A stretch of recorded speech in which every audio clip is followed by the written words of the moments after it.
Hello, welcome to Victory Chat with Jackie Mckeever. Your victory starts here.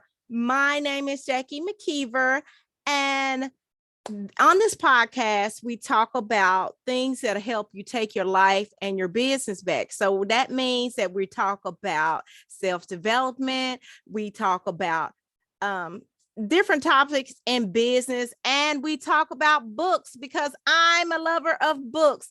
Today, I have a special guest for you. Her name is author Suzanne Renee, and she wrote a book. The book is called Conquering the Undertow, Learning to Breathe Again. Hello, Suzanne. How are you? How are you doing? I am good. I'm so excited to be here. Yay. So Suzanne has agreed to get in our hot seat. We're going to get all behind her pen because we're doing a special series behind the author's pen. And we're going to get all into her business and put her in the hot seat and ask her 10 questions. You ready? Yes, let's do it. Yay. Okay. First question is, why did you decide to write this book? Absolutely. So when the pandemic began, like many people, I lost my job and I suddenly had time on my hands. And a friend enrolled me in taking a course, and I said, oh, what do I really have to say to the world? What am I going to write about? But I decided to take the course anyway because I trusted her. And as I thought about it, I realized that there's so many things that I've been through in my life that have completely taken me by surprise, just as COVID did for many people last year. And I realized that part of the reason I feel like those things happened in my life was so that I could help people one day. And for me just to keep my story inside was kind of being selfish. So I realized it was finally time to tell my story and share what I've learned from these experiences with other people. Cool. So how long did it take for you to write this book? Good question. So it probably took about 6 months, I would say, for the initial draft writing solidly together. Oh, that's wonderful. That's really fast. Especially it being your first book, yes. Right?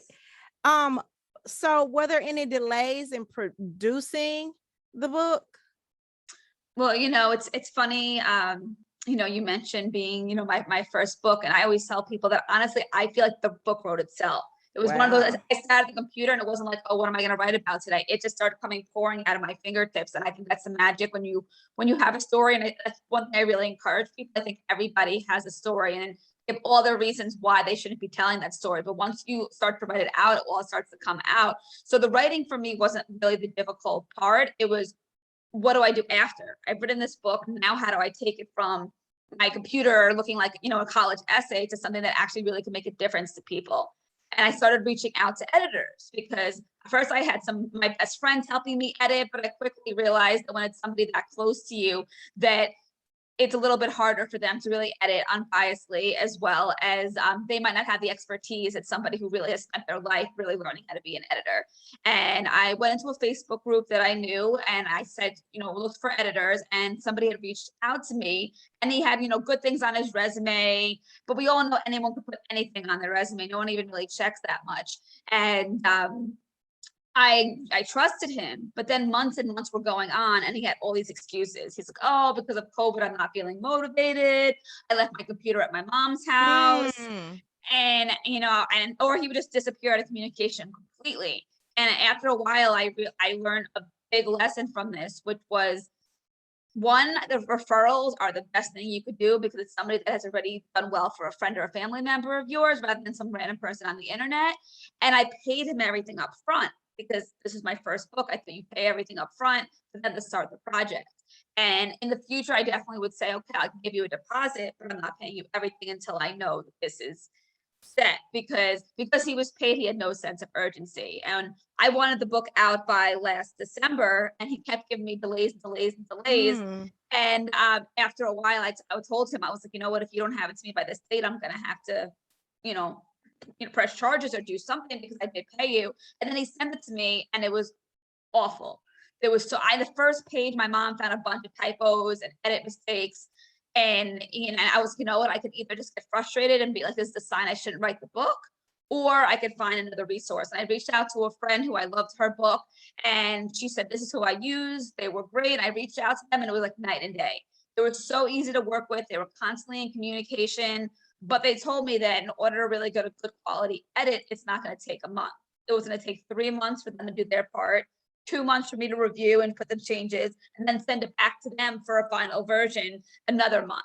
So all that took a lot more time than I wanted, but the biggest lesson that I learned from writing this book was patience. You know, I've had jobs, I've had my niece, but nothing has taught me patience like wanting to get your book out there, but wanting to do it the right way.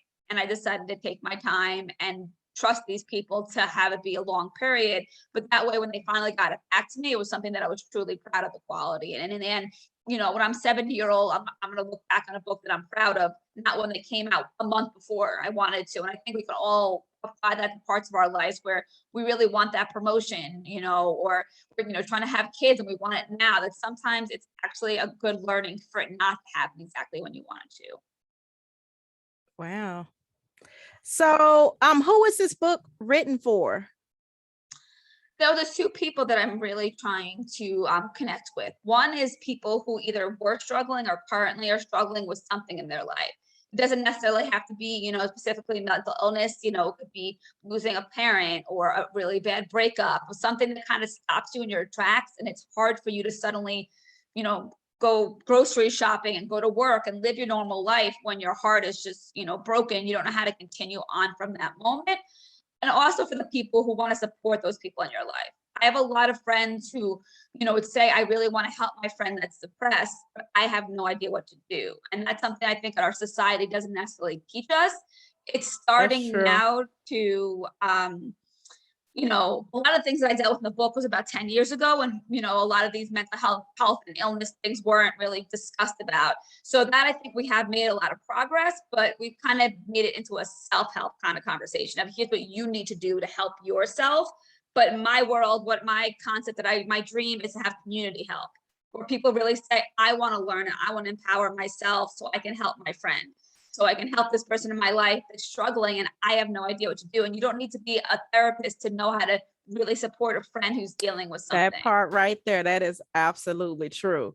I'm kind of telling my age here, but like 20 years ago, like the conversation of mental health has really changed, because 20 years ago, people didn't really believe that people suffered from mental illness unless it was something like a learning disability, or if they had some type of birth defect and stuff.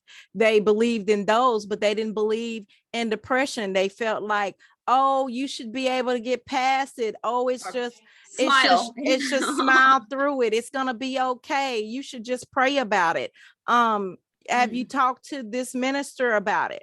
And you know, because it wasn't talked about, a lot of people during maybe Generation X, the baby boomers, and I mean, it's you know, it's talked about more on social media, and you know, you look everywhere, they talk briefly about it, but it actually takes a team. When I suffered from depression, and this is the only reason why I'm bringing this up from my experience, I've learned that there's different types of depression, and I didn't know that before I read about depression. So it does help you to understand the deeper or the more willingness you give in to understanding how it affects people, especially your loved one, the easier it is for you to cope for them. Because when a person is going, let me talk about me, because I can't really tell about everybody's experience. When I was going through depression, my biggest thing is I needed people to understand that I wasn't okay. The next question is, we've already answered the question if this was your first book. So we're just going to skip to the next question. Will there be any other books in this genre for you? You know, it's funny. I kind of compare it to like to like a month or so after somebody gives birth, where they're just like, no, I'm done. Don't even mention another kid to me. That's not the point that I'm at, because it's physically and emotionally, it's a lot, especially when you self-publish and you're not just the writer, you're everything really. I did, of course, I've helped, from my editor and things like that. But when it comes to marketing and all that kind of stuff, it's all me now. And that's really my focus. Is I don't want to just rush to another book and forget about the importance of this one. I really want this to be able to reach as many people as possible. So far, it's been just about a month now, and I sold, a little bit over, 100 copies, which is a great start. That's good. But, I definitely know that there's a lot of people who I don't know, and I have no way of reaching, which is why I appreciate this opportunity to get to know, you and everybody who follows you, to be able to really get the message out there. Because like you said, I think a lot of people, when they deal with, depression or, anything like that, is they want people like to know that even on the outside, if they're acting like they're fine, but they're not necessarily. And that's one of my biggest tips that I always share in every, podcast or conversation I have with friends. And in Australia, they actually have a day called Are You Okay Day. And it's to really promote people, to really just say to people in their life. I hate the question, how are you? It's one of my biggest pet peeves. Because if you ask me right now, how are you? I'm gonna be like, I'm great. But if you ask somebody like, are you okay? Is everything okay? The first time they might say to you, yeah, I'm fine. But if you ask them that again, they're probably gonna be like, actually, I'm not okay. And they'll start telling you what's going on. They actually have it proven. They've done experiments and, research that asking somebody that question, it's really hard for them to, especially if they're really in a bad space, it's hard for them to lie to you, because in the end, they actually really want to feel okay. And, what's really, great about the book is every chapter ends with a tip. Some kind of tip, no matter where you're at the scale of like depression to your life being awesome, that can help you really move your life, as you were saying, of being able to bring your business back or bring your life back or your energy back. That sometimes it's not a huge thing. It's just a quick shift in perspective. Like every night, a friend and I will do a gratitude, and I'll call her and I'll say, here's what I'm grateful for. And then she'll repeat it back to me, which I think is really cool. And then it was the same thing. I'll repeat hers back to her. Somehow hearing what you're grateful for just has me go to bed on a good note. Even if I've had a bad day, that one tip has just really helped me. When I was really struggling with depression, I wasn't doing that. I was looking at what wasn't working in my life, instead of saying, you know what, today was really bad, but I have some amazing friends, and that's what makes the difference for me. So, I really, enjoy being able to open up people's minds in that way of what little thing might shift their perspective. That's awesome. One of the things and you're right, because I'm currently writing. I picked up I've already written, I'm in a draft space with my book about absent parents and how it affects the 8 areas of your life. But anyway, so it does take a lot of energy when it's self-help, because when you're writing, so you tend to feel a lot of those feelings and you put them in words and stuff.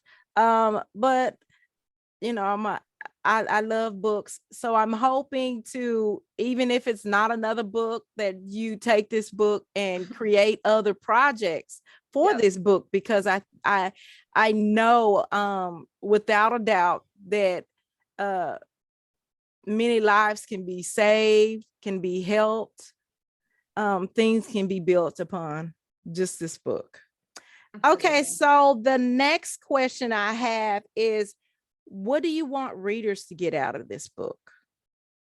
I must get to that one too. I think what I really want readers to get out of this book is that they're not their circumstances. A while ago, I sat down and I said, what is my mission in life with this book? And it really is, I think a lot of people wake up and they start to see that they forget that they aren't the person that lost the job. They're not the person that had a failed marriage. And you start to think that's you. And I really want people to realize that the circumstances really are. I just love that quote of, it's not what happens to you, it's how you respond. Because it really is. Like a lot of things happen to a lot of people. And I always ask the question, how is it that some people, might have had all these awful things happen to them, being, homeless and all these things, and they still find a way to have a great life. And then another person with better circumstances, doesn't take advantage of that opportunity. So I really try to give people I want people to kind of, realize that, and also realize that wherever I used to feel so many years like I was stuck, like this is just, well, I'm stuck in this job, I'm stuck in this relationship. And for people to realize like you do have options, even one of those days you really feel like your only option is to like get up in the morning and take a shower, like there's still an option, that because you're still choosing to not lie in bed. So there's always a choice there. That's amazing. So what other books or authors inspire you? Sure. So obviously I'm a big personal development junkie, that's something I didn't even know existed for years, like you were saying. And now it's like, all I want to do is read things about, proving yourself and bettering yourself and things like that. And so Wayne Dwyer, who's, no longer with us, I love the things that he writes. It's not one of those things that's written from like, I'm above you kind of point of view. It's like, I understand what you're going through, and here are some things that have helped me along the way. Also, for fiction, Alison Armstrong, she writes a lot about, men and women, but really understanding how to communicate with the opposite sex. Because I think a lot of times it's people don't want to not communicate, but they don't realize that, if I come home from my day, all I want to do is talk. Now, a boyfriend might be like, look, I need 5 minutes of silence. So I really like a lot of those things that are, it's fiction, but it's based on actual kind of concepts and just shifting your perspective. Really, anybody who writes about ideas of how you can shift your perspective, but those two always stick out at me. Awesome. What advice would you give others writing their book? This is one that I thought about long, so I was really happy when I thought this might be something you might ask. I would say 2 things. One, the reason it took me so long to write, the book, time is just an excuse. The main reason was because I felt like my life wasn't perfect enough for me to be able to, like I'm not and I think that's the biggest shift. Before it was like, Obama, big celebrities that wrote books. Now, regular people who are really the ones that we can inspire each other. And what I really realized, I took a Tony Robbins course last summer as well. And what I really, learned from that was that I don't have to have this amazing, perfect job and perfect relationship and big mansion in order for me to have something that can help people. And for a long time, I was like, I'm not going to write this. Who am I to make a difference? Once I accepted that I was that no one else was going to write this book but me, I actually started writing it. So I would definitely say people who are thinking that they might have something to say, like, don't wait for someone else to write the next great book, because it's out there and it's your whatever you choose to do with it. You could publish it, you could write it for you, you could write it for your friends and just put it on a blog, whatever it is, take the time to write it. And also, as in any other goal, what really made this, dream happen for me was one, having a accountability partner. I'm a huge believer in that, whether it's going to the gym or learning to cook or whatever it is. One of my best friends would get up every morning with me at, 8:15, and she would, clean her house or whatever it was while I wrote my book. But it was having somebody on the other side of the screen that made me not go back to bed, because I knew if I didn't get up, she would be the one sitting there by herself, but she was counting on, on me. And having a structure like that, in place, and just that commitment to yourself. Like recently, I've really wanted to take over the goal of, working out more. And so I'm like, okay, you know what? Every day, this is my commitment to myself. Even if you're going to write, people think you have to write like hours. If you write 10 minutes a day, your book will get written, because you're committing to yourself those 10 minutes. So really have a structure in place and somebody to support you along with those goals. Cool. So our last question, you've given my audience a lot of information. So our last question is, can you give the audience either a sample or a quick blurb about what they'll find inside your book, and then tell them where they can find it? Sure. I guess I can share a tip there.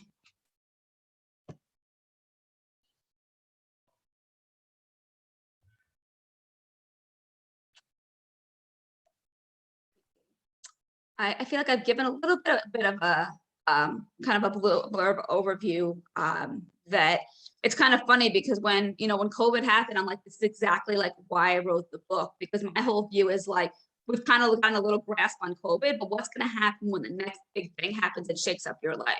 We don't know. What if your next, big thing is, a relationship not working out, or, we all know nothing's permanent. You get fired from the job, and what are you going to do in those circumstances to end up not having whatever that is stop you, and really to be empowered around whatever it is. And so, in the book, as I mentioned, I have the tips. So I'll read a sentence or two for you. So when we physically exercise, we often have moments in life and moments in which we need to catch our breath.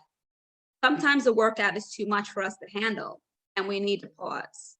The same is true for our lives. When you feel like you have too much going on in your life, or you're having a hard time processing or understanding something, it's a clear sign you need to pause. Take a few days or leave from work. Say no to some social plans. Take a social media break. Just pause, stop, breathe, and feel. Sometimes the simplest life can be the best life. The world will still be there if you've taken time to make yourself the top priority. Become comfortable calling a timeout. That's really beautiful. Thank you so much. Where can they purchase your book? Sure. So right now it is on Amazon, both Kindle as well as paperback as well. Thank you. I was going to ask you to show your book. You beat me to the punch. All right, you all. So that's that. Thank you so much, Susan, for being on our show. Y'all make sure that y'all go and purchase this book. Perhaps, especially right now, this is a great time to any time is a great time, but this is a great time to go out and purchase a book for your friend, because you never know, because depression is, in my opinion, is a silent killer. Because many people aren't able to really voice the way they feel and the way they thought, or they're scared to express it. So anything you can do can help them. And make sure you reach out to your loved one to give them a hug and tell them that you love them, even if they're not telling you what's going on. Tell them you're there for them. All right, this is another episode of Behind the Author's Pen with special guest, Suzanne Renee, author of Conquering the Undertow, Learning to Breathe Again.